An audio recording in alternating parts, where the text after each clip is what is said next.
Actually, for Jews and other religious minorities, times were hard after the Islamic Revolution. But today, the situation has gotten better. Is there a synagogue here in Tehran? Yes, there are 25 synagogues in Tehran. 25 synagogue Jewish in here? Can I go to a synagogue? Picture! Picture! Now I can go to synagogue.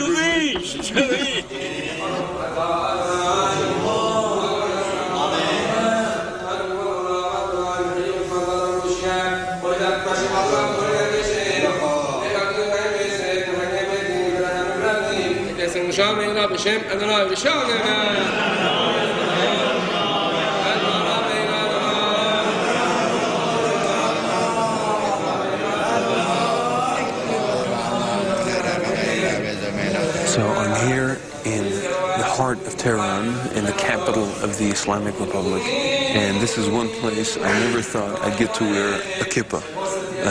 I'm in one of the biggest synagogues of the city, and it's true that it's hard to imagine that there's a Jewish community in a country where the president says that he wants to destroy Israel. I've been invited here by Siamak Mercede, one of the pillars of the Jewish community.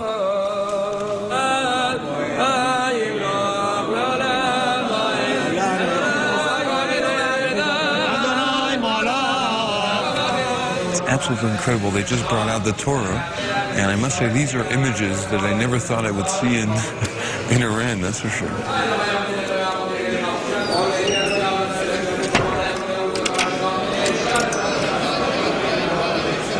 This is really incredible to meet an Iranian Jew. I never thought I would. How is it to be a Jew in Iran? You must remember that Iranian Jews are living in Iran and are Iranian for more than 30 centuries. So it's not an interesting phenomenon.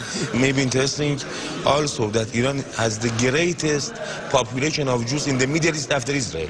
Of course, being a religious minority in a religious country has some problems, but they are not majors. People compare, I think, a little bit, you know, the condition of Jews here to the condition of Jews in Germany before the war. You know? They are not.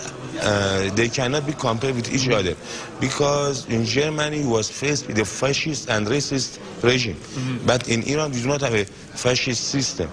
Maybe there are some conflicts between Iranian government and Israel, but it does not affect the life of Iranian Jews, because according to Iranian thoughts and Iranian government and also Iranian people, there is a distinct separation between Zionism and Judaism. Yeah, of course. So the political conflicts between Iranian government and Zionists does not affect the day-to-day life of Iranian Jews. Iranian Jews, great. Is it a mix here between Iranian art culture and Judaism? Correctly. Correctly. Yeah? It's a combination between Iranian culture and Jewish culture, which you can see in many of Iranian synagogues. Mercede wants to show me another of Tehran's temples, the Temple of Politics. Welcome to the Iranian parliament. The constitution here guarantees that every ethnic and religious minority has a parliamentary seat.